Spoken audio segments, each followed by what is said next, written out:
Hola, muy buenas tardes a todos. Soy el doctor José Javier Mendoza Velázquez, soy médico especialista en psiquiatría. Hoy estamos aquí nuevamente, nuevamente me toca estar aquí en las oficinas centrales del INSABI. Vamos a hablar hoy de un tema muy importante que tiene que ver directamente con la salud, en marco todavía, hablando sobre el Día de la Salud. Y uno de los puntos más importantes, que no hay salud física sin salud mental. No hay salud sin salud mental. Y como parte de este, pues digámoslo así, todavía recordatorio, invitamos al doctor Samuel Hernández Lira, que él es psiquiatra de enlace, al igual que yo, se formó en psiquiatría de enlace, nada más que él se formó en el curso que para cuando yo estudiaba todavía era recientemente formado, y del Instituto Nacional de Nutrición. Yo, aun cuando pasé demasiado tiempo allá, no soy formado de ese curso. Pues bueno, bienvenido Samuel. Vamos a hablar hoy sobre no hay salud sin salud mental. Muchas gracias y al final estaremos pendientes para cualquiera de sus comentarios y dudas. Ok, muchas gracias, doctor Mendoza. Bueno, el título, como ya lo comentaron, es No hay salud sin salud mental. Soy Samuel Hernández Lira, médico psiquiatra, ya me presentó el doctor Mendoza. Y bueno, la idea de esta charla en esta ocasión es precisamente hacer notar esta parte tan importante que es la salud mental, que va a tener impacto no nada más en la parte física, sino también en otras esferas que rodean al individuo. Y es importante saber que todo lo que pasa a nivel físico tiene un impacto significativo a nivel mental y emocional, y al revés también, todo lo que pasa a nivel emocional pues tiene un impacto a nivel físico. Y pues nuestra plática del día de hoy va a tener como contenido, vamos a ver un panorama muy general de epidemiología de enfermedades médicas aquí en México. Precisamente hablaremos acerca de los trastornos psiquiátricos comórbidos. La depresión es uno de los que le vamos a poner un poquito de más, digamos, visibilidad, ya que vamos a observar que es de los más frecuentes a nivel mundial. Vamos a hablar acerca de la enfermedad cardiovascular y su vínculo con la parte emocional, asimismo diabetes y obesidad, enfermedad cerebrovascular, un poco de diagnóstico y tamizaje y tratamiento. Pueden ver que, bueno, es un contenido muy amplio, sin embargo, vamos a tocar los puntos más esenciales de cada tema para al final, si tienen alguna duda, pues hacerla saber. Y bueno, esta es una tabla de la Secretaría de Salud del año 2019. Aquí, bueno, vienen las primeras 20 causas de enfermedad a nivel nacional en México, y lo que quisiera recalcar, pues son estas primeras tres, por así decirlo, que van a englobarse dentro de las enfermedades crónicas. Tenemos en el 8º lugar a la obesidad, posteriormente a la hipertensión arterial y seguido en el número 11, diabetes mellitus. Estos lugares, por así decirlo, de las principales enfermedades en México, en todo el territorio mexicano, pues se vienen replicando desde hace ya varios años. Y bueno, aquí ya viene más específico en grupo de edad, sin embargo, son las más significativas y pues nos vamos a ir centrando un poquito más en estos aspectos. Bueno, la número 1 son infecciones respiratorias agudas y bueno, seguida de infecciones agudas en general. Sin embargo, estas crónicas vamos a ver que tienen una situación muy especial y de las cuales pues vamos a hablar en esta ocasión. Esta es las defunciones registradas en México de enero a agosto del 2020, según las cifras de INEGI del año pasado. Y como vemos, nos dan los primeros 10 lugares. Tenemos en primer lugar enfermedades del corazón. Y como podemos ver, aquí lo dividen en hombres y en mujeres. Entonces vamos a observar que en estos dos grupos también es la primera causa. Obviamente que también la segunda causa de muertes, pues en esta ocasión es por COVID-19. Y bueno, posteriormente, uno de lo que también quiero recalcar es que en tercer lugar sigue o continúa, por así decirlo, las muertes registradas a consecuencia de la diabetes mellitus. Y bueno, aquí vienen como varias consecuencias al final. Más abajo, en el número 7, están las enfermedades cerebrovasculares. Y bueno, serían las crónicas que se encuentran dentro de los primeros 10, dentro de las primeras 10 causas de defunción en México del año pasado. Entonces, sí es algo significativo que tenemos que verlo de forma integral, no nada más como una causa o como una consecuencia, sino también englobar algunos otros aspectos que en muchas ocasiones tendemos a dividir, ¿no? Es decir, pensamos que la parte física y mental no están vinculadas, sin embargo, vamos a ver que están más vinculadas de lo que de pronto llegamos a pensar. Y esto nada más son unas tablas que vienen desde el año 2011 a 2020, igual emitidas por el INEGI, de enfermedades del corazón. La segunda que tenemos del lado derecho es la de diabetes mellitus, y por último la de cerebrovasculares. Y bueno, vemos que desde el 2011 a la fecha este punto naranja es el que vamos a observar, que son la tasa de todo el año, va en aumento, ¿no? Podemos observar que al 2019 pues hay una tasa del 12.3 por cada 10,000 habitantes, y en esta segunda que vemos la diabetes mellitus pues también hay un aumento significativo, y podemos asociarlo a muchos factores que vamos a ir observando durante la presentación. Pero pues vemos estilos de vida, la parte de la obesidad, entre otras cosas que podemos ir observando. Y bueno, vamos a ver para el 2020 y este año 2021 cómo se reportan estas tasas, que bueno, todavía no están al momento. Y enfermedades cerebrovasculares pues parece mantenerse, ¿no? A través de los años en cuanto a las defunciones de esta enfermedad. ¿Y por qué les mostré esto? Pues por la importancia que tienen o el impacto que tienen en nuestro país este tipo de enfermedades.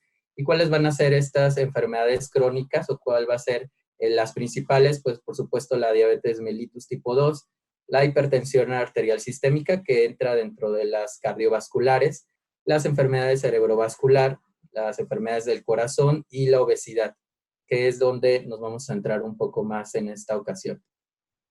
Y vamos a empezar a vincularlo ya con los trastornos mentales, que los trastornos mentales, si bien no dan una discapacidad funcional, es decir, que la persona puede caminar, puede ser, digamos, autosuficiente en muchos aspectos, sí va a tener de pronto una discapacidad, y estamos hablando que también es la causa de mortalidad prematura en el mundo. Entonces esto hace que se voltee, y más ahorita durante este tiempo, donde ha habido cambios del estilo de vida, cambios en todas las esferas del individuo, pues que se voltea a ver la salud mental de una forma más integral. Y bueno, de las principales causas de mortalidad a nivel mundial, pues está el cáncer, enfermedades cardiovasculares y enfermedades crónicas, todas las que conocemos. Y la depresión y la ansiedad, vemos 5% y 7% correspondiendo a cada una de ellas, pues son los trastornos mentales más comunes que se llegan a presentar a nivel mundial. Tanto es así que, bueno, ahorita, como les comentaba, vamos a centrarnos un poquito en la depresión. En el 2018, la Organización Mundial de la Salud recalcó y la nombró como una principal causa de discapacidad a nivel mundial. Y como les comentaba, no es que la persona no pueda caminar o no tenga alguna parte de su cuerpo, sino más bien esta discapacidad se genera por la falta de motivación, la falta de capacidad que va a llegar a tener en sus funciones de trabajo. Y bueno, esto se ve reflejado a nivel social, a nivel familiar, a nivel económico, en muchas otras situaciones. Y esta tabla solo es para que ustedes observen cuál es el impacto de la depresión. Esto es en cuanto a la población global. Vemos el azul, que es de mujeres. Vamos a observar que igual a nivel mundial es el grupo en el que más se pueden llegar a presentar, pero los hombres pues también. Vemos del lado verde, que son los hombres. Vemos que desde los 15 años, o sea, es decir, en todas las edades hasta más de 80 años, pues se va a presentar en diferente porcentaje y de prevalencia. Sin embargo, vemos que a la edad de 60 años, pues están los picos más elevados, que ya estamos hablando de un 8% en mujeres y de un 5.5 aproximadamente en hombres. Y bueno, esto probablemente sea también porque pues aquí se generan muchos cambios a nivel psicosocial, ¿no? Y también de enfermedades físicas. Desde los 55, 60 años, pues ya empieza a haber aparición de diabetes, de hipertensión, de muchas enfermedades crónico-degenerativas. Y bueno, ya a los 60, 64, pues puede haber algunos otros cambios como las jubilaciones, las pérdidas que se van teniendo poco a poco. Sin embargo, pues no vemos mucha diferencia en cuanto a prevalencia desde los 40 años, por así decirlo, a los 60 años. O sea, con poco rango. Ajá. Y bueno, las comorbilidades no psiquiátricas que puede llegar a tener el trastorno depresivo van desde un 20 a un 25. Veíamos en las tablas pasadas que, bueno, aproximadamente rondan un 6-8% en la población global. Sin embargo, ya hablando de una enfermedad crónica, ya observamos que se puede llegar a duplicar, incluso triplicar, ¿no? Hasta un 20 o un 25% la presencia de un trastorno depresivo, como en las enfermedades que hemos estado comentando, agregando epilepsia tal vez, alteraciones en la tiroides, cáncer y VIH, que llegan a ser enfermedades que pues llegan a tener un impacto en la calidad de vida también. Vemos que, por ejemplo, en la diabetes mellitus, pues hay un 8.8% aproximadamente de comorbilidad con depresión, en cardiopatías también y asma y EPOC. Y bueno, si hablamos un poquito nada más como referencia de comorbilidades psiquiátricas, todas las que ustedes conozcan, esquizofrenia, trastorno bipolar, trastornos de personalidad, pues la depresión aumenta muchísimo hasta un 76%. ¿Y qué tiene de importancia estas cifras, por así decirlo? Pues que predicen una mala adherencia al tratamiento farmacológico y también de los estilos de vida, que vamos a ver más adelante qué impacto tiene. Y pareciera tener una reciprocidad, es decir, el padecer una enfermedad crónica puede predisponer o es un factor para que predisponga a la persona de padecer un trastorno depresivo y viceversa. Un trastorno depresivo puede precipitar o ser un factor más para que se llegue a presentar una enfermedad crónica a menor edad de la que tal vez se iba a presentar en algún momento. Entonces vemos que esto es bidireccional en los dos lugares y esto, bueno, viene ya respaldado con muchos estudios en cuanto a depresión y enfermedades crónicas. Y vemos cifras bastante significativas, que el 12%, por ejemplo, de pacientes que vemos en un hospital tienen un trastorno depresivo comórbido y muchas veces se pasa por alto, ¿no? Solamente esperamos a que pueda empezar a moverse, caminar, se recupere de la cirugía, se recupere de la alteración metabólica y pues se da de alta. Sin embargo, pues sí es preciso identificarlo, y saber que puede llegar a tenerlo. Ahora, de forma ambulatoria, el 27% de pacientes con enfermedades crónicas puede llegar a tener depresión o síntomas depresivos. ¿Qué diferencia tendría depresión o síntomas depresivos? Bueno, esto es la forma en que se realizan los estudios. La depresión, pues, tiene que ser con una entrevista estructurada y los síntomas depresivos, pues, pueden ser algunos instrumentos que se llegan a utilizar donde vienen solamente síntomas, por así decirlo, para tamizar o algunos otros estudios que llegan a utilizar diferentes instrumentos. Por eso la diferencia, sin embargo, vemos que pues, es un 27%, es decir, 3 de cada 10 pacientes ambulatorios. Y aquí vamos a tener solo como una muestra, vemos de este lado los diferentes comorbilidades crónicas que puede llegar a tener la persona y vemos de este lado la prevalencia, ¿no? Que va del 0 al 40% y aquí los están agrupando, por ejemplo, en cáncer, en enfermedades cardiometabólicas, en enfermedades neurológicas y en enfermedades inflamatorias.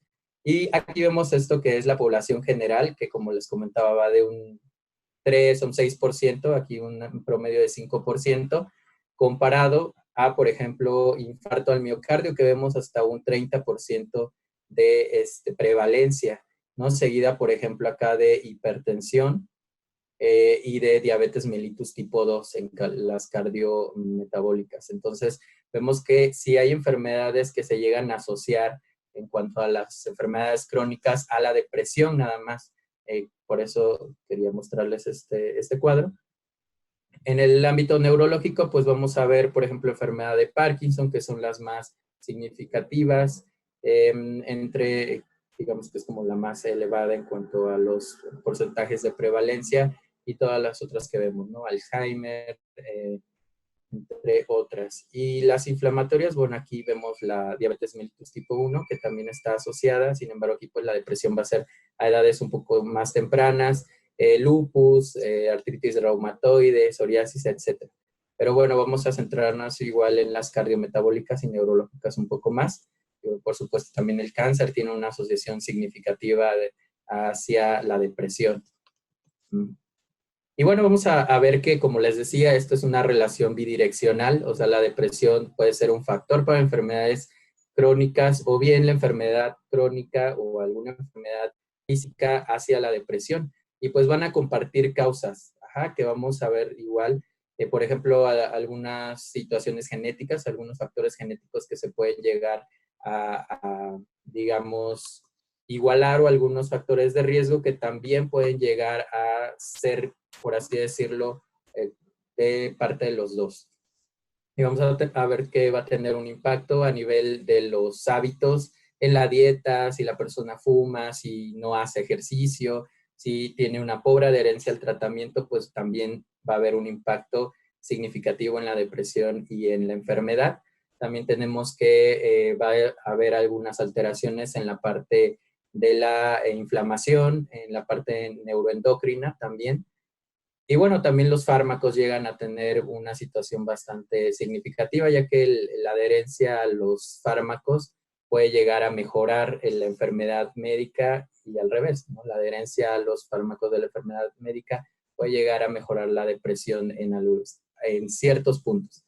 Y bueno, los efectos adversos de los medicamentos pues van a llegar a hacer que se adhiera también o no la persona.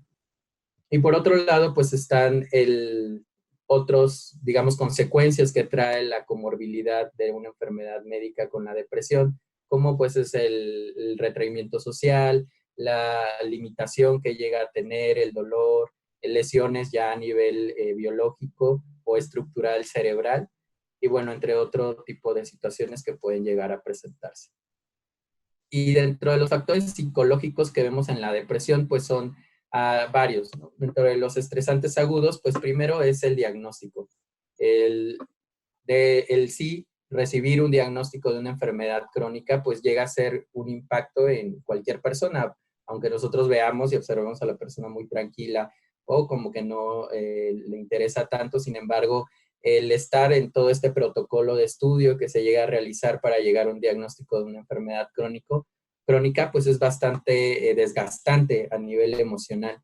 Esperar procedimientos, o las hospitalizaciones, de pronto algunas consecuencias que pueden llegar a tener dentro de los primeros días de diagnóstico, y bueno, por supuesto que la progresión de una enfermedad. Esto de forma aguda, ¿no? Que tiene un impacto a nivel emocional, pero también existen factores, pues ya cuando la persona sabe su diagnóstico, ya sabe qué medidas tomar, tal vez está pegando un tratamiento, pues no sabe qué va a pasar. Muchas veces el diagnóstico de una enfermedad crónica pareciera por así decirlo, una sentencia de muerte, ¿no? Porque de pronto ven el futuro de forma incierta y pues amenaza continuamente su función. También la parte del autocuidado continuo, que tal vez tienen que ir a una fiesta y restringirse, o que de pronto tienen que estar tomando su medicamento a tal hora, o múltiples fármacos a diferentes horas, ¿no? Entonces, de pronto esta sensación de no poder ser como, o vivir su vida de una forma como tal vez ven o recordaban antes de tener la enfermedad, pues llega a ser un factor estresante.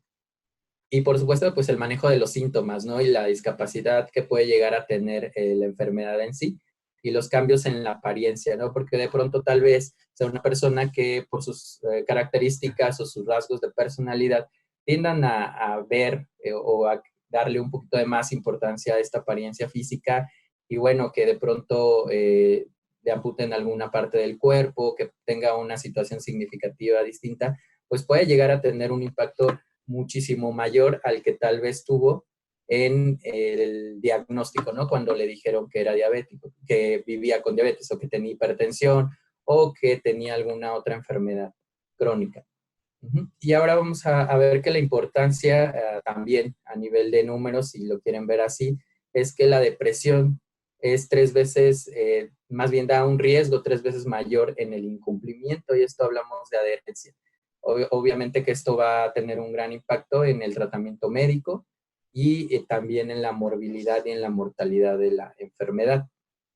¿Qué pasa cuando no se adhiere tal vez de la mejor manera el paciente al tratamiento? pues va a haber un agravamiento de la conducta, ¿no? Si de por sí tal vez la persona era irritable, era poco comprometida con algunas cosas, pues va a aumentar esta situación que tiene. Va a haber una pérdida progresiva de la función que tal vez llegaba a tener, tal vez aumente su número de internamientos por las recaídas que pueda llegar a tener. Obviamente que esto va a tener un impacto en la economía del paciente y de la familia alrededor, porque bueno, va a requerir de mayores medicamentos, mayores días de hospitalización, si hay continuamente recurrencias en estas. Y bueno, también pues altos costos en el sistema de salud.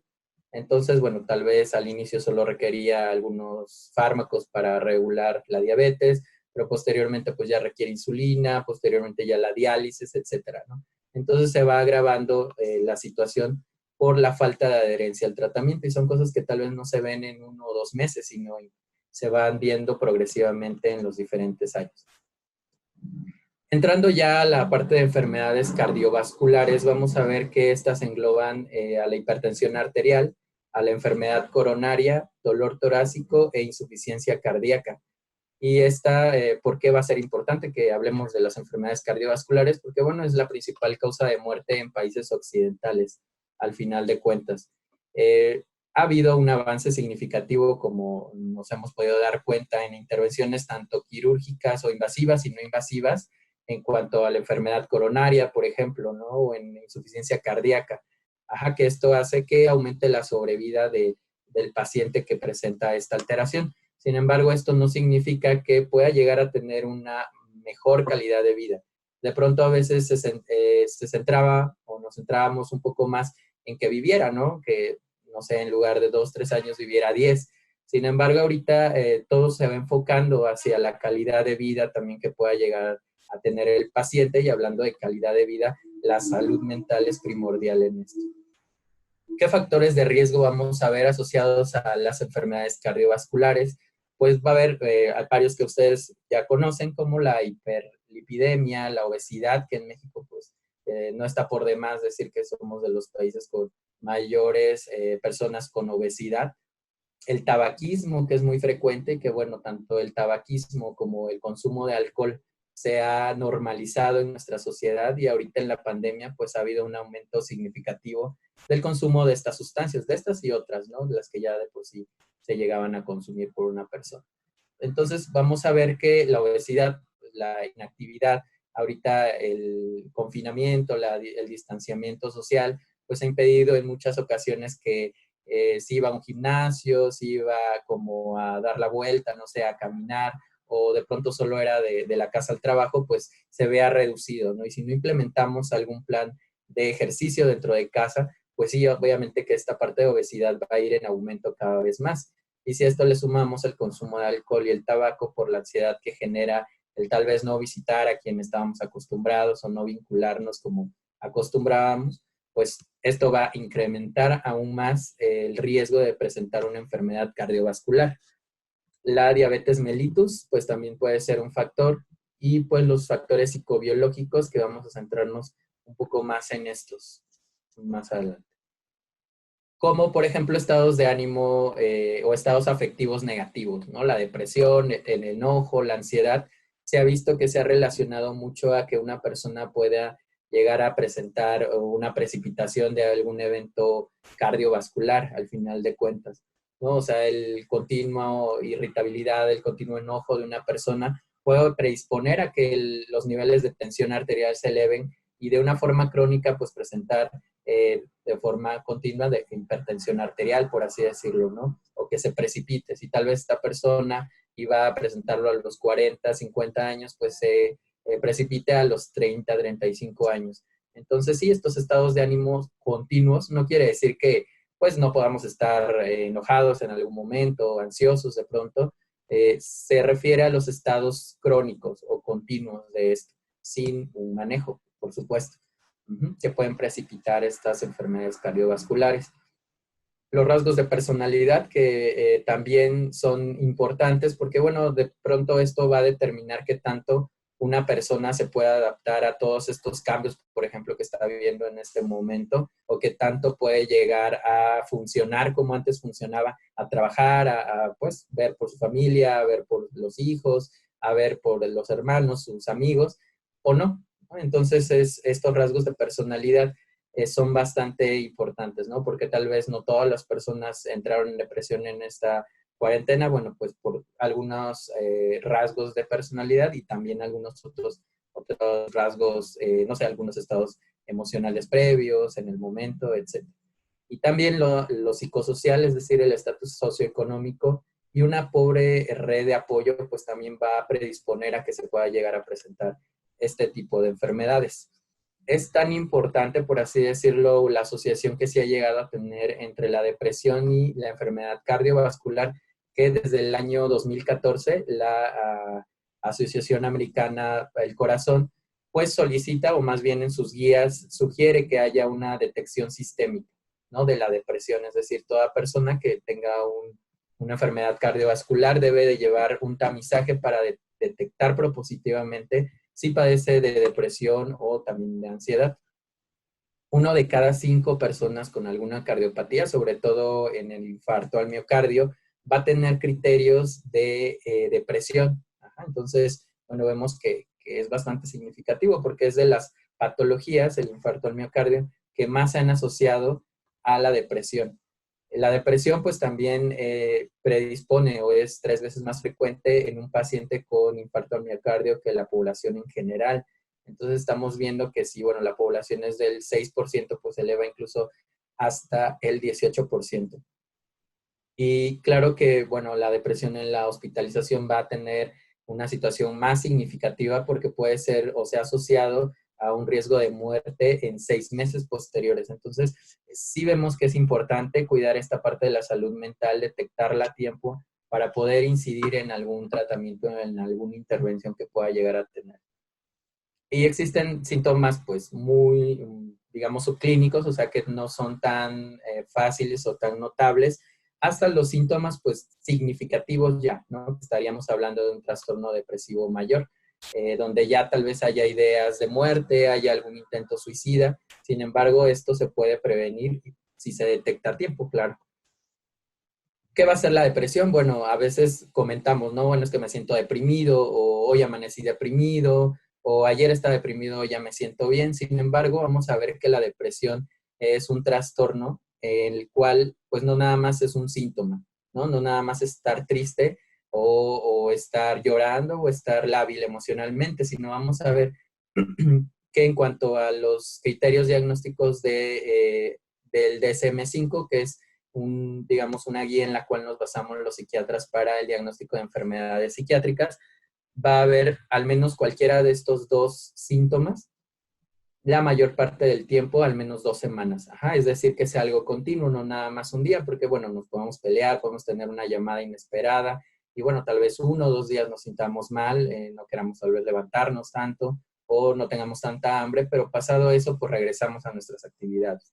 Ajá, ya hablar de depresión es que estos síntomas que se van a mencionar sean ya más de 2 semanas continuas o incluso muchísimo más. Hay algunas personas que llevan viviendo este tipo de síntomas años incluso.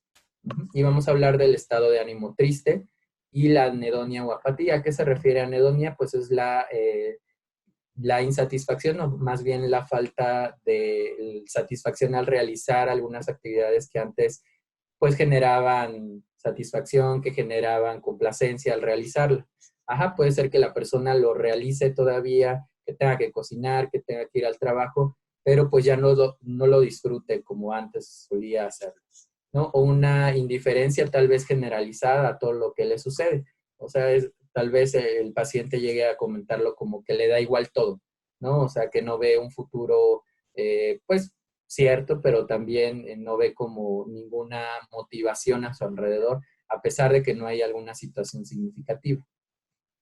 Y no nada más es esto, sino puede estar acompañada de otros síntomas como es el aumento o la pérdida de peso. Esto en un mes estamos hablando de un 5%, pero bueno, la persona comenta, ¿no? Hay una disminución en el apetito y esto condiciona tal vez que la persona baje de peso o bien un aumento del apetito y está comiendo a cada rato. Puede haber también dos situaciones en el sueño, o aumenta el sueño, es decir, que la persona comente que está durmiendo de día y de noche, aunque sienta que no descanse, o bien un insomnio, es decir, que no pueda dormir, que tarde mucho en quedar dormida, que se esté despertando a cada rato o se despierte muy temprano y que tenga una sensación como de estar o muy agitado, como una sensación de angustia continua, o bien una sensación de retardo, que se sienta muy, muy fatigada al final de cuentas, ideas que tal vez lleguen a su mente de que no son capaces o no son suficientes para desarrollar, no sé, una tarea, su trabajo, la escuela, etcétera. Hay una alteración clara en la concentración y pues digo, si esto llega a cronificarse o a hacerse de forma muy intensa, a pensamientos de muerte. Y bueno, la depresión va a tener, no solo se va a presentar tal vez como con tristeza, sino va a tener varios tipos, por así decirlo, desde el que tal vez es más notorio ver que es un ánimo deprimido, franco, hasta tal vez aquel que, bueno, no lo vemos llorando ni triste, pero sí se ve muy apático, ¿no? O que hace las cosas por hacerlas sin ninguna motivación. O aquel que tal vez tiene muchos síntomas físicos, ¿no? Dolores de cabeza, dolores de espalda, dolores en diferentes partes del cuerpo que no se relacionan tanto a alguna enfermedad, hasta tal vez el déficit cognitivo, que estamos hablando personas que tal vez su motivo sea de llegar a consultar porque no recuerda las cosas o de pronto le tienen que repetir varias cosas lo mismo para que de pronto lo capte, o si es estudiante pues tenga que leer 2, 3 veces el mismo tema para entenderlo cuando antes no le sucedía, ¿no? Y esto se puede ver en una situación que se habla de la depresión asociada a la inflamación. Ajá, y es que pensamos o creíamos tal vez antes que la inflamación solo se daba en enfermedades físicas, ¿no? Como reumatológicas, las metabólicas. Sin embargo, se ha visto que la depresión también causa inflamación. O es consecuencia de la inflamación. ¿Y por qué se inflama, por así decirlo, o por qué hay una inflamación generalizada? Pues por muchos factores, ¿no? Desde los estados de ánimo que pueden ya condicionar la inflamación tal cual, la alimentación que llevamos día con día, la falta de ejercicio, la obesidad, el consumo de sustancias, la liberación de algunas sustancias de inflamación propiamente dichas. Y aquí pueden entrar enfermedades cardiovasculares, reumatológicas, etcétera. Los malos hábitos de sueño y, bueno, alteraciones ya a nivel de las sustancias o neurotransmisores que llamamos que se encuentran en el cerebro. Y bueno, ¿por qué es tan importante, no? Todo esto porque hay un aumento de la mortalidad. Ajá, se ha visto que la ansiedad, en este caso asociada a una enfermedad cardiovascular, pues tiene un mayor riesgo de presentar una enfermedad cardíaca o incluso la muerte súbita en mujeres. Entonces, sí se ha asociado, ¿no? El aumento de mortalidad dependiendo de qué tan grave es la enfermedad cardiovascular. Y es lo primero que se recomienda, ¿no? O sea, si usted padece o tuvo un infarto al miocardio o padece un síndrome coronario agudo, una angina, etcétera, bueno, pues trate de reposar, ¿no? No haga grandes esfuerzos, no tenga grandes situaciones emocionales o que condicionen una alteración significativa. Entonces, sí tiene mucho que ver porque, bueno, el estar muy ansioso continuamente puede hacer que se agrave esta enfermedad al final de cuentas. Y lo que ya les comentaba, que hay algunos patrones de conducta que pueden asociarse a la parte de la presentación de estas enfermedades. Hay algo que se llama patrón de conducta tipo A, que son personas muy intensas, competitivas, hostiles de pronto, que se han asociado un poco más a que se presenten estas enfermedades cardiovasculares. Otro que se llama tipo D, que aquí lo que más se observa es la inhibición social y son personas pues muy retraídas, ¿no? Que dicen, bueno, le dio un infarto y eso, pues se veía que era muy tranquilo, ¿no? No decía nada, se aislaba, ni siquiera convivía, no iba a ninguna fiesta, no iba a ninguna fiesta, etcétera. Pero bueno, este rasgo de personalidad o este tipo de personalidad tiende a tener mayor vínculo con las enfermedades cardiovasculares. Y bueno, hay diferentes mecanismos que ya comentamos hace un momento. Y también algo más que se vincula son los trastornos del sueño, ¿no? Es algo que a veces no tomamos en cuenta, pero que es muy significativo, que el sueño no nada más es el tiempo en el cual se duerme, sino la calidad, qué tan eficiente y cuánto dura, ¿no? ¿Y por qué va a ser importante? Porque es un momento en el cual se consolida la memoria, hay una regulación del sistema inmunológico y, bueno, se coordinan muchas funciones a nivel neuroendocrino. ¿Qué pasa cuando no hay una buena calidad de sueño, no hay una buena eficiencia o es corto el tiempo para dormir? Pues hay una predisposición a enfermedades cardiovasculares, a depresión, a deterioro cognitivo, convulsiones y a una mortalidad al final. Entonces, bueno, vemos que el sueño también es importante, entonces sería bueno que volteáramos a ver. Hablando ya ahora de la diabetes y obesidad en México, ¿qué sucede? Bueno, aquí vemos que la prevalencia de diabetes, vemos los años que en el 2012 estaba en 9.6, en el 2016 en 10.3 y bueno, en el 2016, en 8.4 la prevalencia de diabetes, este es hombres y este es mujeres, ¿no? En mujeres está más arriba la prevalencia en 10.3 y en hombres 8.4, sin embargo, vemos que va en aumento. Y la obesidad también, ¿no? El sobrepeso y obesidad en adultos vemos que continúa bastante elevado. El 90% de los casos con diabetes se va a relacionar a un sobrepeso u obesidad, por eso es la comorbilidad más frecuente. Y pues vamos a ver las defunciones también han ido en aumento, ¿no? Desde 1980 al 2016, que son estas gráficas, pues vemos un aumento significativo en el número de muertes. Tal vez no los veamos porque, bueno, para nosotros incluso ya es normalizado ver, bueno, ya estaba con insuficiencia renal o ya lo estaban dializando o ya estaba hemodializándose y pues ya se iba a morir, ¿no? No lo vemos con un gran impacto, sin embargo, si lo comparamos a través de los años, hay un aumento significativo en esto. Y va a traer muchas consecuencias a nivel físico, ¿no? Como es la enfermedad renal, la retinopatía, neuropatías, ya un pie diabético que en algunos momentos va a requerir, si no se tiene un buen cuidado en amputaciones o la asociación con eventos cardiovasculares o cerebrovasculares. Y bueno, vemos que la asociación y la obesidad pues va a tener un impacto importante porque va a haber una prevalencia del 9.3, ¿no? Y en la urbana pues va a aumentar aún más, que va a predisponer lo que ya comentábamos hace un momento, ¿no? La adherencia al tratamiento. Y en algunos estudios que se realizaron, vamos a ver que solamente el 26, o sea, un tercio casi de la población que se diagnostica con diabetes y bueno, lleva un seguimiento tal cual, tiene un plan alimenticio adecuado. El resto pues no lleva ningún plan en ningún momento. Y solamente 1 de cada 10, por así decirlo, el 10.3%, realiza o lleva un plan de ejercicio. Entonces estamos viendo que estas tasas son muy, muy bajas y que obviamente si no se trata, pues va a llegar a tener un deterioro significativo en la capacidad del individuo. Okay. Y bueno, va a tener un mayor impacto.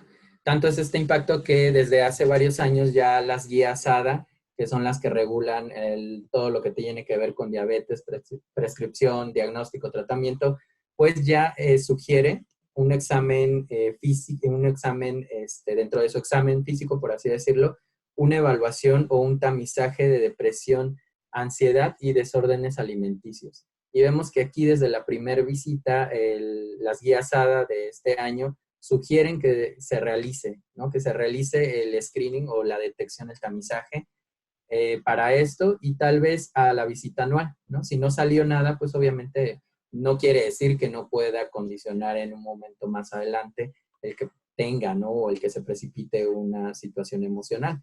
Es por eso que cada año debería de realizarse una búsqueda de la ansiedad o depresión, o bueno, trastornos también en la alimentación en personas que viven con diabetes, ¿no? Y sugieren esto, ¿no? Que ya no se le diga diabético, sino se denomine una persona con diabetes mellitus o que vive con diabetes precisamente por todo esto de que de pronto llega a tenerse, ¿no? Como de estigma hacia el paciente con diabetes. Entonces sí es importante esta parte, ¿no? Y también se sugiere evaluar la cognición.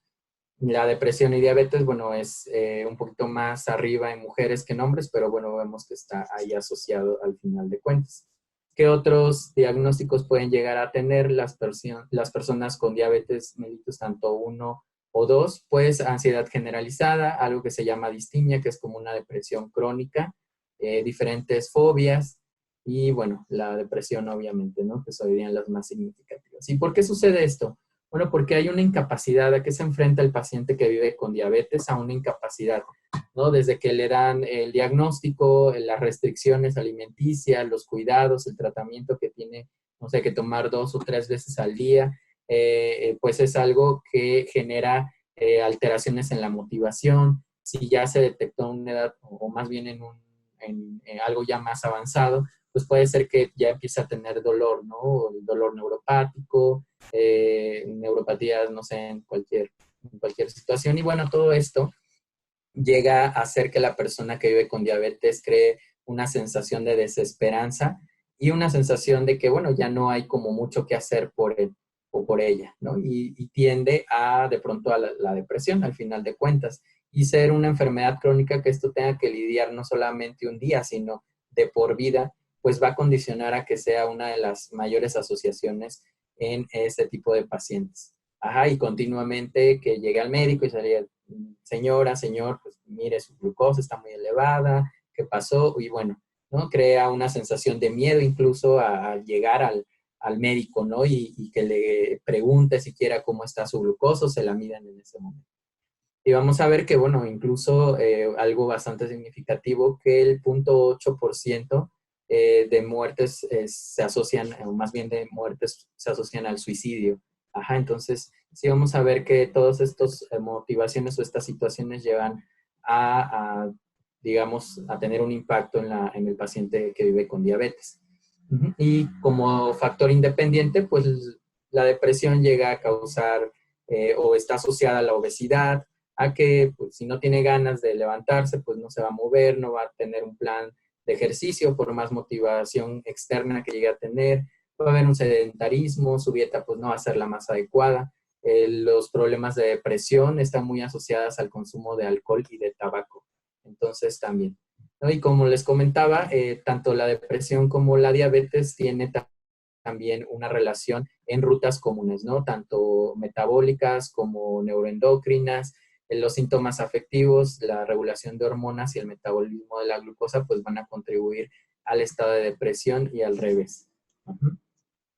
¿Y qué efecto puede llegar a tener? Pues en el autocuidado, ¿no? La persona tal vez ya no está viendo por él, por ella o por él mismo. El estilo de vida pues va a cambiar totalmente, ¿no? Tal vez ni siquiera quiera salir porque, bueno, se le va a antojar todo a lo que estaba acostumbrado. Porque recordemos que tal vez un paciente con diabetes pues viene de un estilo de vida tal vez no tan saludable, de un estilo de vida o de hábitos alimenticios que pues no han sido los mejores y pues bueno, obviamente que al cortar de un momento a otro o tratar de hacer un cambio en estos estilos, pues va a haber una resistencia, ¿no? Y obviamente que una mala adherencia al tratamiento, no va a tal vez asistir a sus citas, tal vez va a tener múltiples urgencias, ¿no? O sea, va a esperar hasta tal vez estar muy mal para que lo lleven al médico o al servicio de urgencias y pues va a tener un impacto en la capacidad al final de cuentas, como les comentaba, teniendo un aislamiento al final, aunque no sea necesario,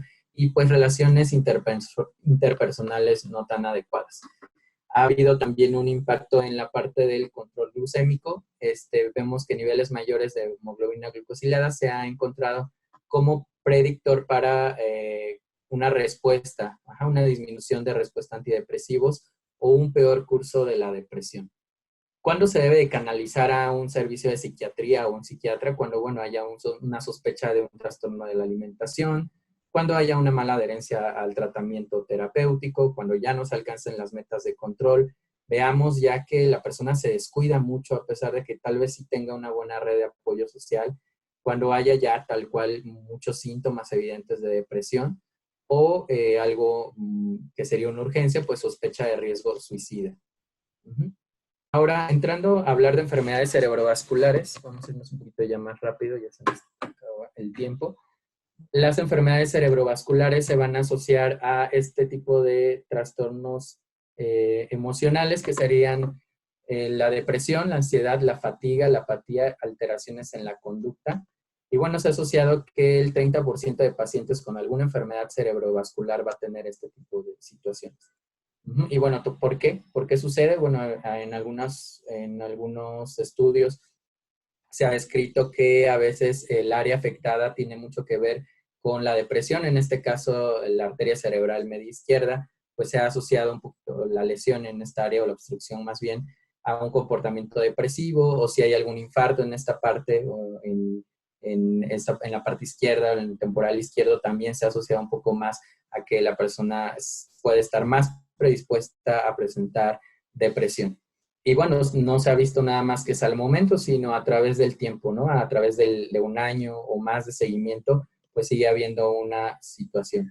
¿Y qué pasa? Cuando una persona tal vez que ya tuvo una enfermedad cerebrovascular tiene depresión, pues si de por sí la depresión condiciona alteraciones en la cognición, en la función ejecutiva, en la velocidad de procesar la información, en la memoria tal cual episódica, pues esto va a contribuir más a que se llegue a tener alteraciones estructurales. Y bueno, como vemos aquí, ¿no? Hay estresores psicosociales y físicos, hay lo que pueden condicionar junto con ya una vulnerabilidad genética, un episodio depresivo. Y la depresión, pues ya vimos, ¿no? Que va a causar inflamación, todo esto del estrés oxidativo, va a haber cambios epigenéticos, disregulación de ejes como el de hipófisis hipotálamo adrenal.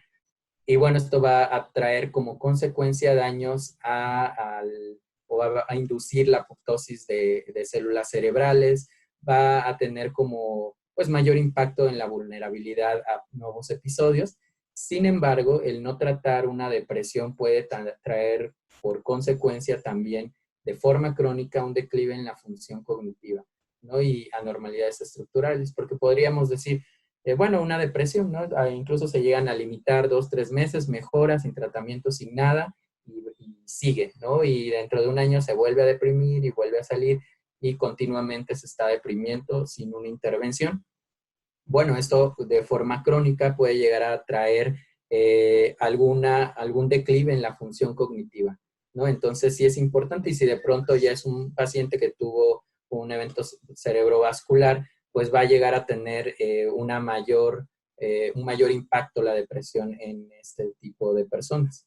Vemos que genera discapacidad al final de cuentas y tiene un peor funcionamiento, ¿no? El 35% de pacientes con enfermedad vascular cerebral va a asociarse a peores resultados, no nada más los físicos, sino también los emocionales, ¿no? Y va a haber también cambios en la personalidad, puede ser que se irrite demasiado o esté muy desinhibido, que esto suele ser de forma transitoria. ¿Y qué va a suceder hablando de la disfunción ejecutiva?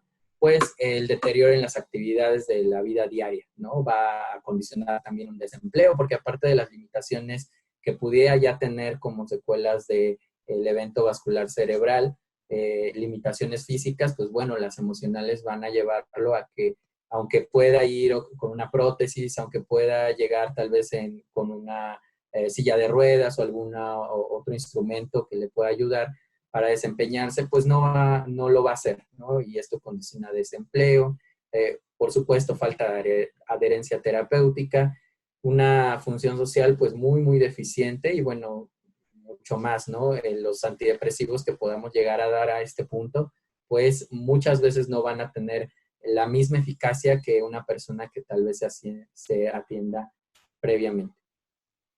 Hablando ya, vamos concluyendo de opciones que tenemos para diagnosticar o tamizar todo este tipo de enfermedades crónicas. ¿Por qué no se diagnostica? Pues primero por la falta de información de pronto, ¿no? La falta de voltear a ver a la salud mental junto con las enfermedades crónicas. Ajá, entonces, pues nada más nos basamos en que pueda resolverse quirúrgicamente o médicamente y ya. ¿No? ¿Qué otra situación hace que no se diagnostique? Pues el subregistro de síntomas. Tal vez la misma persona, ¿no? Que el paciente diga todo lo físico, el dolor, lo limitante a nivel físico, pero no comente nada a nivel emocional. Ajá, por el miedo al estigma, ¿no? ¿Qué va a decir mi médico si yo le digo que me siento mal? ¿No? ¿O qué va a decir si de pronto le digo que no puedo dormir o que estoy teniendo este tipo de problemas a nivel emocional? ¿No? Yo soy el jefe de familia y pues no me puede pasar esto.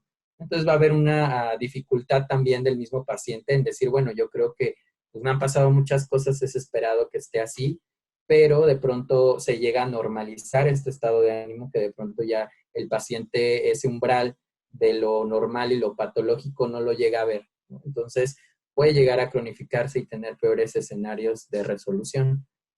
Y claro, ¿no? Que una enfermedad crónica va a expresarse físicamente de muchas formas, al igual que las enfermedades mentales, y que puede llegar a confundirse, ¿no? Para eso, pues, están tal vez, o estamos los, digamos, profesionales de la salud mental, para, pues, distinguir, ¿no? Que sí es por parte de la depresión y que no es por parte de la depresión. Y bueno, falta de capacitación tal vez en los diferentes personas o actores que están alrededor de un paciente con una enfermedad crónica y que bueno, para eso también estamos en esta ocasión. Dos preguntas muy simples. Se ha visto que tienen una sensibilidad del 95% y una especificidad del 65%. Estos son nada más hablando de dos síntomas, que es el estado de ánimo bajo o triste y la anedonia, ¿no? Y vemos que solamente sí o no, ¿no? Llegan, y incluso este cribado de dos preguntas se encuentra en algunos hospitales y llegando el paciente por la causa que llegue, se le hacen estas dos preguntas, ¿no? Durante el último mes, a menudo le ha molestado, se ha sentido triste, deprimido o desesperado. Y la segunda pregunta sería, durante el último mes, ¿le ha molestado a menudo o tiene poco interés o placer por hacer las cosas? Y esto, bueno, quien esté en el triage o quien esté en el registro lo puede realizar. Si responde obviamente que no a las dos, pues no habría qué más hacer, ¿no? Me refiero a que es poco probable, no es improbable, pero sí poco probable que el paciente tenga depresión. Y hablando que la depresión es lo que más vamos a encontrar, ¿no? En un hospital general, tal vez.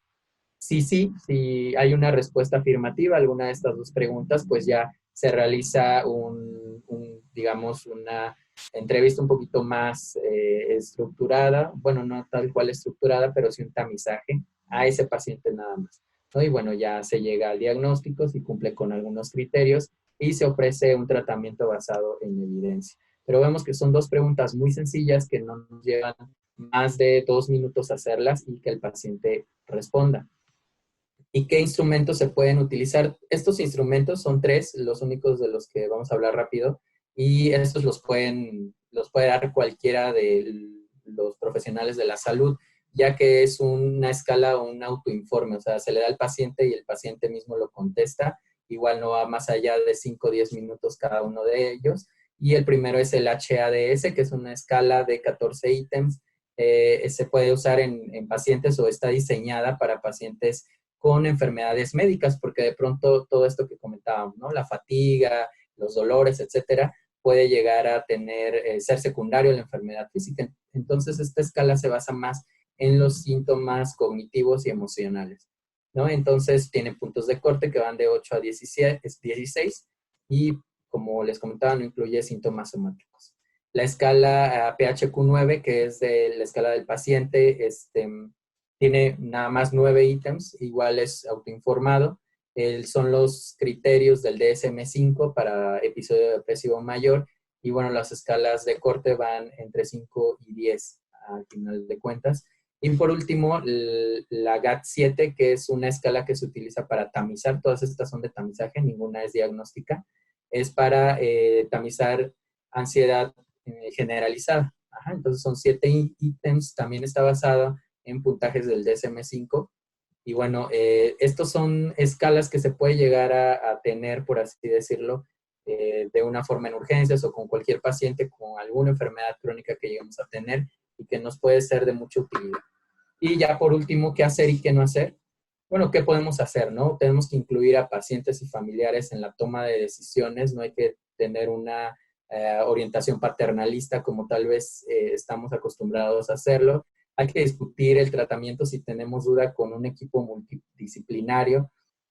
Hay que utilizar los fármacos que lleguen a explicar, ¿no? ¿Para qué sirve cada uno de los fármacos? Muchos pacientes o la mayoría de pacientes no sabe ni el nombre del medicamento, pues menos para qué sirve, ¿no? Hay que tomar en cuenta el historial del paciente que estamos viendo en ese momento y hay que tener en cuenta pues la edad, obviamente, ¿no? Si aparte de lo que le estoy viendo, pues tiene otra enfermedad también que esté ahí contribuyendo, estudios pues que creamos pertinentes y bueno, saber si la indicación del medicamento que estamos dando pues sí está basado en evidencia al final de cuentas. ¿Y qué no deberíamos de hacer? Pues bueno, ignorar la condición mental, ¿no? El decir, bueno, solamente tiene un infarto o más bien secuelas de EBC o es un paciente que vive con diabetes y nada más, ¿no? Sino verlo de forma global, valorar y evaluar la condición mental. Si nos quedan dudas, para eso está el especialista en salud mental.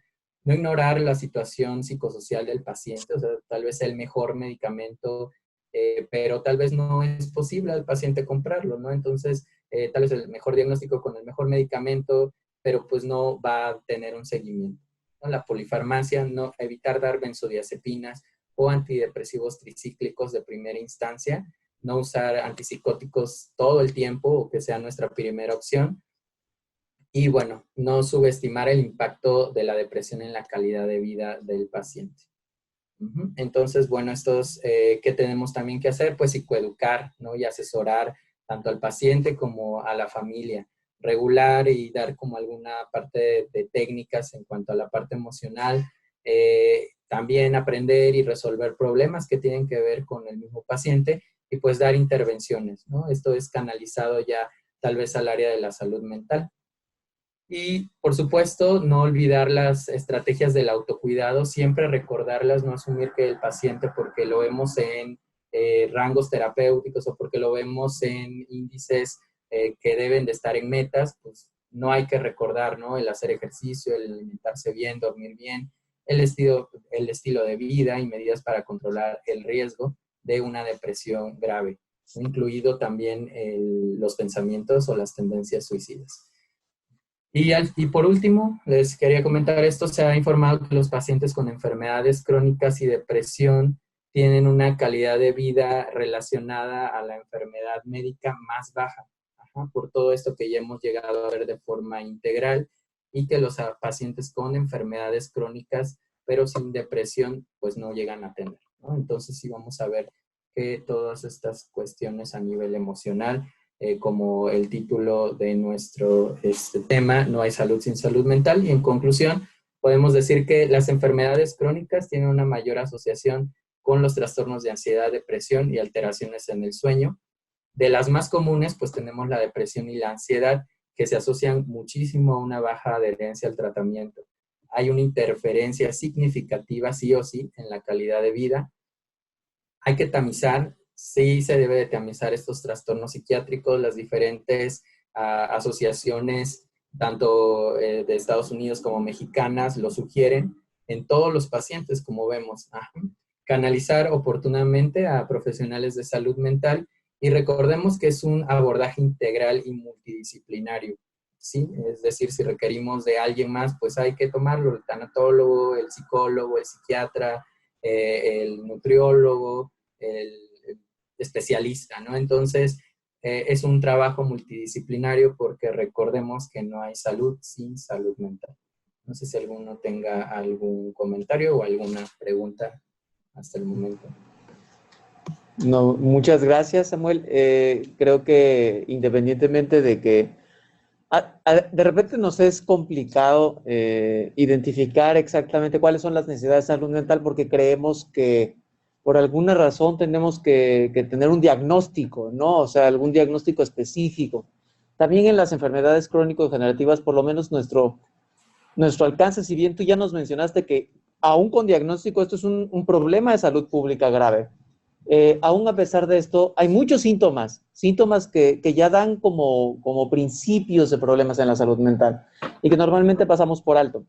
Me decía, bueno, más bien alguna vez me tocó presentar en un congreso y estaba presentando cerca de mí un cartel, una chica que hizo una evaluación en pacientes ambulatorios con un año que no se resolvía o que no mejoraban en sus patologías, y a esos pacientes los mandaban a una evaluación psiquiátrica y encontraron que más de la tercera parte de ellos tenían depresión, o sea, y que podían ser ayudados a través de esto.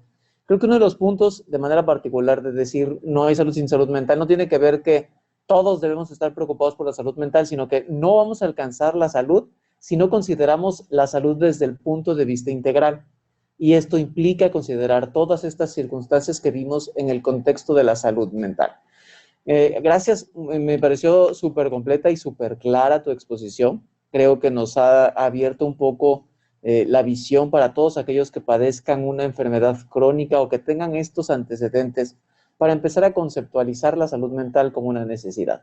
La salud mental no necesariamente tenemos que llegar a la enfermedad mental, sino que es muy probable que podamos empezar desde antes a trabajar en el proceso de la salud mental. Vamos a empezar, hay varias preguntas en el chat, hay varias, incluso algunas que quizás no tengan tanto que ver con tu tema, pero bueno, porque hay unas hasta de las vacunas, pero ahorita te vamos a ir presentando una a una, y ¿empiezas tú, Jess? Sí. Buenas tardes, doctor, muchas gracias. Aquí tenemos una pregunta de Silvia Santoyo, de Querétaro. Ella pregunta, ¿podría relacionarse el dolor de cabeza posvacunación COVID de la vacuna AstraZeneca más a la depresión que a la propia vacuna? Bueno, aquí habría que considerar lo previo, ¿no? O sea, la depresión en este sentido, pues si tiene un historial previo, una persona que ya estaba deprimida y le dolía ya la cabeza, secundario, no sé, o que vivía o presentaba ansiedad, por así decirlo, pues si presenta posterior a la vacuna, pues no tendría asociación, ¿no? En ese momento. Sin embargo, ahorita pues todo lo que sabemos acerca de las vacunas, pues sí son síntomas generales. Si tal vez en una persona con depresión o sin depresión y que posterior a la vacuna pues empieza con malestar general, dolor de cabeza, pues sería más asociado a la vacuna, ¿no? Creo que es como un poco sencillo determinarlo si ya se presentaba previamente o surge específicamente posterior, digámoslo así, a la vacuna.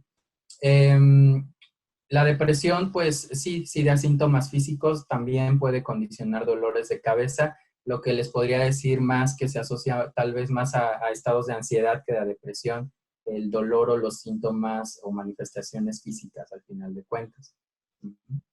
No sé si se resuelve. Sí, y creo que dejas muy claro ese punto. Es muy probable que secundaria a la vacuna ocurra alguna situación adaptativa, más que propiamente un estado que pudiera llamarse depresión. Pero sí es probable que si tienes depresión, pues bueno, aparezca algún síntoma dentro de ese contexto a la aplicación de la vacuna, ¿no? O sea, como lo mencionaste, creo que es una nota muy aclaratoria. Tenemos otro par de preguntas más.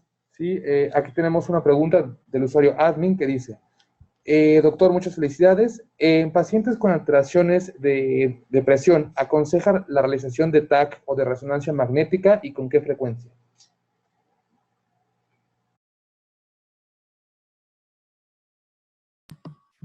Ok, ya se escucha. Como diagnóstico, si se recomienda realizar un TAC o una resonancia, pues no es un método diagnóstico para la depresión. El diagnóstico para realizarlo, pues es clínico, con base en ya los criterios que comentábamos.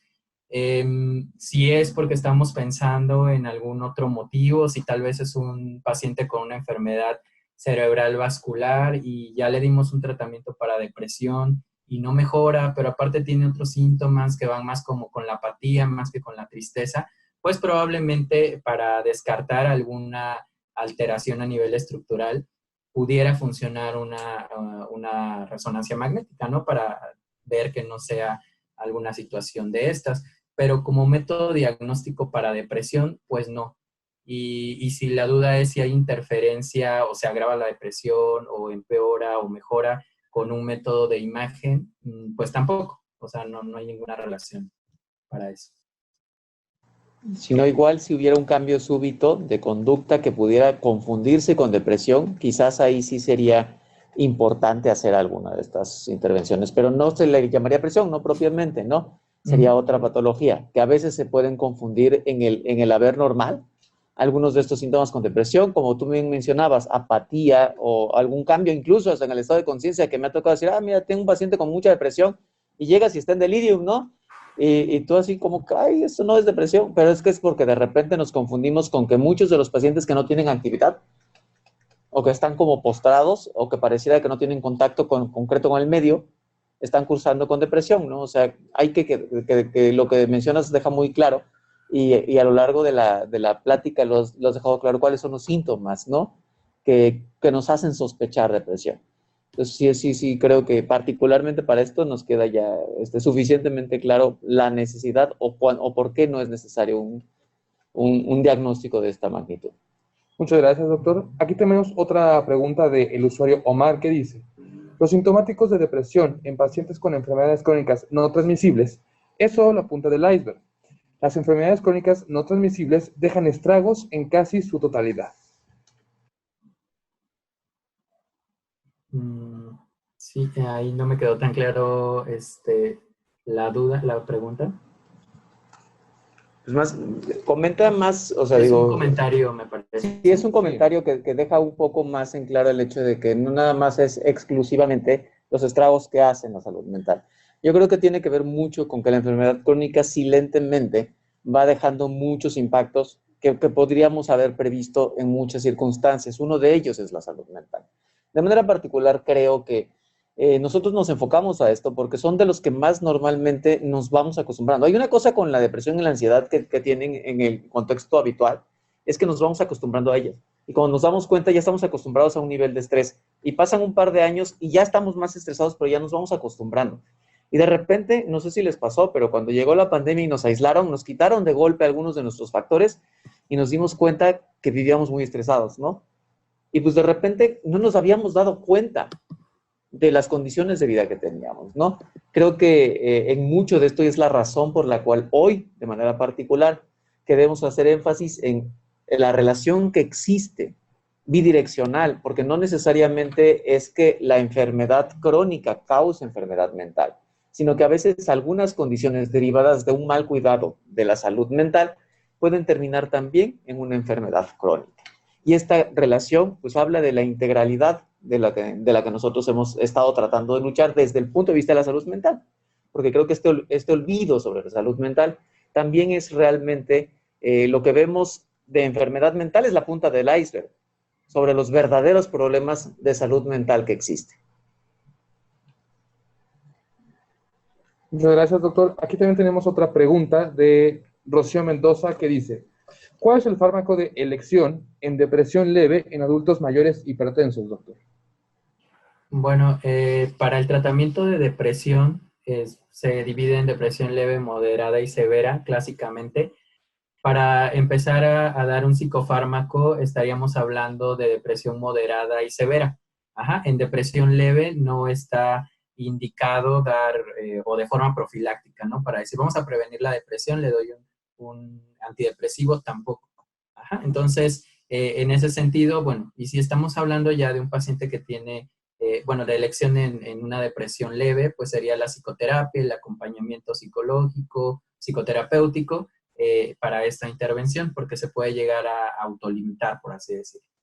Ya si estamos hablando de un paciente con hipertensión que ya tiene una enfermedad, un trastorno depresivo moderado o grave, si es moderado podríamos iniciar un tratamiento un tratamiento farmacológico, pero debemos de tomar en cuenta varios aspectos. Ajá. Si aparte de la hipertensión tiene otra comorbilidad agregada, si el grupo de edad, o sea, no es lo mismo tal vez alguien de 30, 40, alguien de 60, 80 o 90 años, ajá, si tiene las condiciones, ¿no? O si está hospitalizado o está de forma ambulatoria.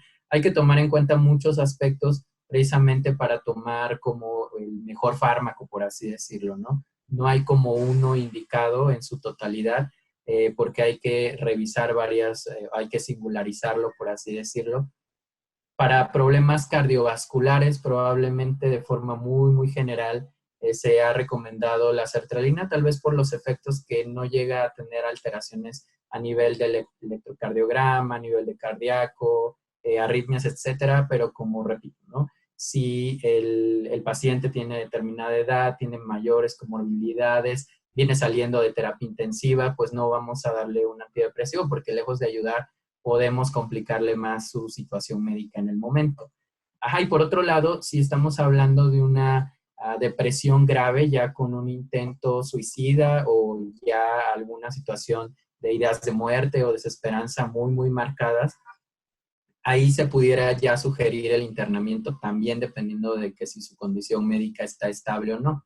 Ajá, porque bueno, hay muchas cosas en las que tenemos que basarnos, tal vez no sea como una receta que podríamos dar, que para este paciente pues hay que dar esto como una guía, Sin embargo, pues hay que tomar en cuenta los otros factores, ¿no?, que vienen alrededor del paciente. Muchas gracias, doctor. Tenemos otra pregunta. Mayra Trejo Pecero. Buenas tardes, excelente ponencia. Mi pregunta es, ¿se ha pensado que el personal también curse con depresión por la carga de trabajo? Si es así, ¿habrá o hay un programa para el personal de salud? Sí, claro. De hecho, pues es ahorita, digamos, que la primera línea que ha venido trabajando desde hace más de un año. Es esperado que haya un desgaste a nivel emocional, a nivel físico, en todos los aspectos. Y precisamente es cuando se ha implementado, hay una estrategia nacional en cuanto a salud mental, ¿no?, que está formado por varios grupos de psicoterapeutas, de intervenciones de atención plena. Incluso hay hospitales que han llegado a tener, o más bien los institutos nacionales, entre otros, que tienen sus, digamos, brigadas de salud mental que dan apoyo en diferentes formas, ¿no? Hay grupos de forma virtual, hay algunos grupos, obviamente, con todas las condiciones de forma presencial, hay intervenciones individuales, grupales. O sea, sí se ha llegado a brindar de forma extensa a nivel del país, por así decirlo, esto, ¿no? Incluso en la página se entra a un cuestionario donde hay varias preguntas. Bueno, el doctor Mendoza nos puede comentar un poquito más sobre esto, pero sí hay como mucha apertura. Hay incluso asociaciones civiles y algunas psiquiátricas que están brindando ayuda gratuita, ¿no?, a todo el personal de salud en estos momentos. Sí, precisamente, digo, y agradezco mucho lo que comentas. El personal en general ya venía con un problema de salud pública relacionado con la salud mental. El desgaste ya era un problema, no solo el síndrome de burnout, sino los diagnósticos psiquiátricos en el personal médico, pero de manera particular COVID nos puso un poco más en riesgo. Entonces se creó esta estrategia que se llama Cuidemos a quien nos cuida, que es la combinación del trabajo de varias instituciones a partir de la Secretaría de Salud.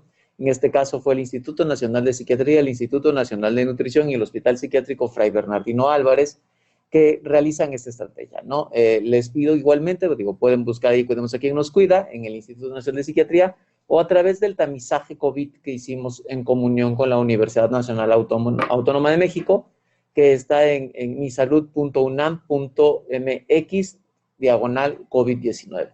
Y a partir de ahí los va a llevar, le ponen ahí soy personal de salud y les va a llevar hasta estas estrategias, ¿no? Tiene diferentes grupos de ayuda virtual y pues bueno, sí es cierto que hay algunos otros centros que se han encargado de hacer pues como trabajo internamente, como en el Instituto Nacional de Nutrición, como en el INER, que han tenido brigadas específicas para sus propios grupos, ¿no? De la misma manera les pongo a disposición, ¿no?, que puedan de alguna manera contactarse al CONSAME o a los servicios de atención psiquiátrica si requieren alguna supervisión para formar sus propios grupos, ¿no? Porque creo que eso es una situación muy importante, sobre todo los que trabajen en las áreas de la salud mental. Con relación a eso, doctor, hay una pregunta de María Azucena Pérez. Si este tipo de estrategia también tiene como alguna, que sea muy específico al personal de salud, pero que perdió algún familiar por COVID. Sí, o sea, esta estrategia se divide en una clínica virtual para diferentes trastornos y uno es por duelo. Gracias. Muchas gracias, doctor. Aquí tenemos otra pregunta de Carmen Velázquez que dice, muchas gracias, excelente presentación. Mi pregunta es, ¿los antihistamínicos en consumo frecuente pueden alterar el estado mental? Muchas gracias. Bueno, la respuesta muy concreta pudiera ser sí, ya que pueden llegar a causar somnolencias y eso le llamamos una alteración del estado, más bien de conciencia, ¿no? No del estado de ánimo o alguna otra situación.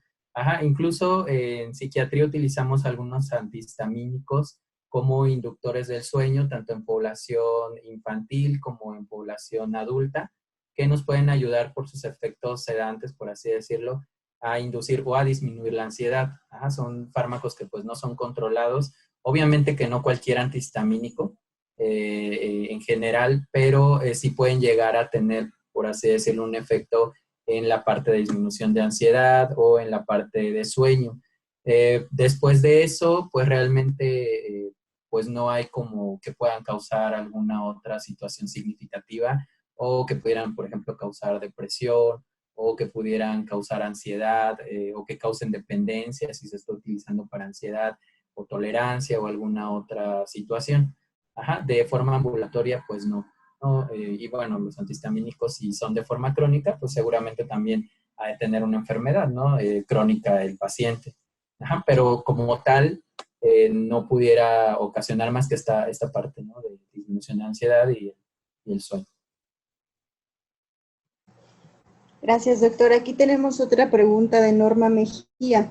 ¿Cuál es el manejo farmacológico ideal cuando se diagnostica trastorno de ansiedad? Bueno, igual ahí sería relacionado a la pregunta sobre depresión. Hay que tomar en cuenta muchos factores, el grupo de edad, la comorbilidad médica, si es que llega a existir, si hay alguna comorbilidad psiquiátrica, si también llega a existir, si ya llevó un tratamiento previo y que le funcionó, pues también. Bueno, entonces sí hay que tomar mucho en cuenta este tipo de, digamos, factores que también están alrededor de la ansiedad. Uno de elección, pues no hay. Sí, hay una gran lista de antidepresivos, desde los inhibidores selectivos de la recaptura de serotonina, los tricíclicos, unos que son más dopaminérgicos. También hay que ver mucho las características, o sea, si es de más de que sea una predominancia de anedonia, por ejemplo, ¿no? De melancolía, o que predominen síntomas cognitivos, o la apatía, ¿no? Y ya con base en eso, ya pensaríamos tal vez en un antidepresivo que nos ayude más a ese tipo de depresión. Como veíamos en una de las diapositivas, no siempre es un estado de ánimo triste, ¿no? Sino puede tener mayores síntomas físicos o mayormente cognitivos o alguno otro, ¿no? Entonces sí hay que particularizar, no hay como uno de elección generalizando también. Muchas gracias, doctor. Aquí también tenemos otra pregunta de la doctora Tejeda desde Tulancingo Hidalgo que dice: si un paciente está siendo manejado por trastorno de déficit de atención por psiquiatría con valproato, ¿en qué momento podemos pensar que está recibiendo una sobredosis? Si tiene el paciente varios años con el medicamento. Bueno, es otra pregunta que bueno, tiene como varias situaciones en general, ¿no? Lo mismo, ¿no? Primero, el grupo de edad usualmente no se maneja con el valproato de magnesio, que es un modulador del ánimo, por así decirlo. El de elección, pues, son los estimulantes como el metilfenidato, también se puede utilizar atomoxetina, lisdexanfetamina, o sea, tal vez no es el medicamento ideal para el manejo del trastorno por déficit de atención e hiperactividad. Eso es como lo primero, ¿no? El tipo de fármaco que se comenta en la pregunta. Por otro lado, para medir el valproato, afortunadamente tenemos algunas pruebas serológicas que se pueden medir, pues obviamente en sangre, ¿no? Entonces ahí nos da un rango de 0 a 100 o más, pero lo ideal o los rangos terapéuticos para una persona tal vez que tiene epilepsia, pues sean del 50 a 100, ¿no? Pero eso hablando de epilepsia o eso hablando de un paciente bipolar que necesita un estabilizador del ánimo.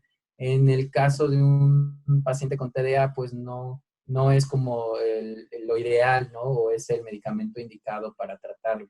Ajá, y pues también vienen los síntomas de intoxicación que puede llegar a tener el valproato, pero bueno, me parece que para empezar estaríamos hablando del tipo de fármaco. Y por supuesto la edad, ¿no? Porque bueno, recordamos el trastorno por déficit de atención e hiperactividad sí se detecta probablemente en la infancia, pero bueno, es una condición que acompaña al individuo toda su vida. Fíjate que hay varias preguntas que son muy específicas sobre casos muy específicos. Les voy a pedir igual que contacten a través del teléfono. Les voy a dejar el teléfono. Ya en algún momento hicimos contacto con el Hospital Psiquiátrico Fray Bernardino Álvarez para que en algunos procesos de psicopatología a los que son personal de salud les puedan ayudar un poco en el proceso de guiarlos sobre cómo conseguir ayuda y conseguir evaluación.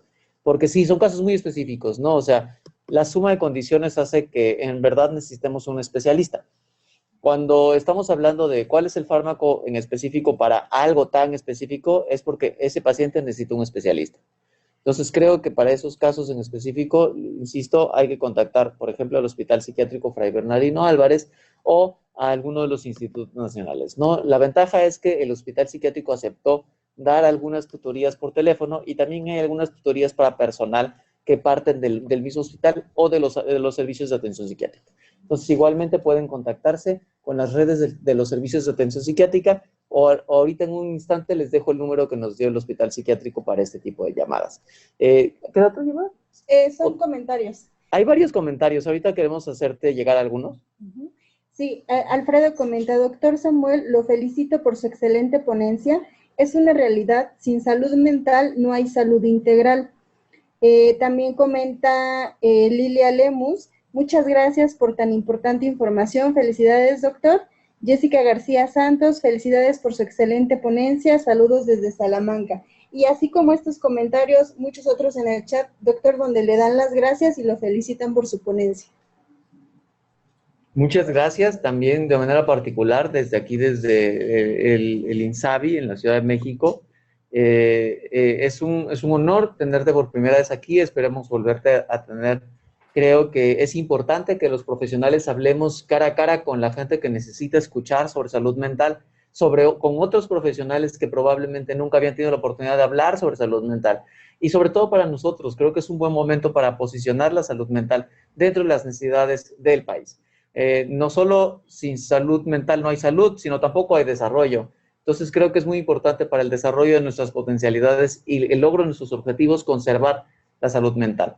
La salud mental no es una situación que dependa exclusivamente de la persona, si bien es importante, pero muchos de los elementos de autocuidado que se fueron mencionando a lo largo del tiempo se enfocaron en la conservación de la salud mental. Y la otra cosa, ¿no? Acudir a ayuda con un especialista en salud mental no significa que vas a salir con fármacos, y eso es importante. Hay muchas otras estrategias que pueden ayudar desde antes de llegar al consumo de algún tratamiento farmacológico específico. Pues bien, Samuel, no sé si quieras darnos un comentario final ya como para cerrar esta sesión. Bueno, agradecerles por la invitación y bueno, recordar que somos seres integrales, que volteemos a ver toda la condición, tanto física, mental como psicosocial, que rodea a un paciente cada vez que veamos a alguien, sí pensar como en todos los aspectos, ¿no? Y esto nos va a dar una mayor visibilidad, nos va a ayudar a elegir de forma adecuada las estrategias precisas para ese paciente y bueno, no nada más para el paciente, ¿no? Sino también algún familiar o nosotros mismos, ¿no? Y pues sería como un comentario general. Gracias. Muchas gracias a todos los participantes. Nos vemos la siguiente semana. Muchas gracias.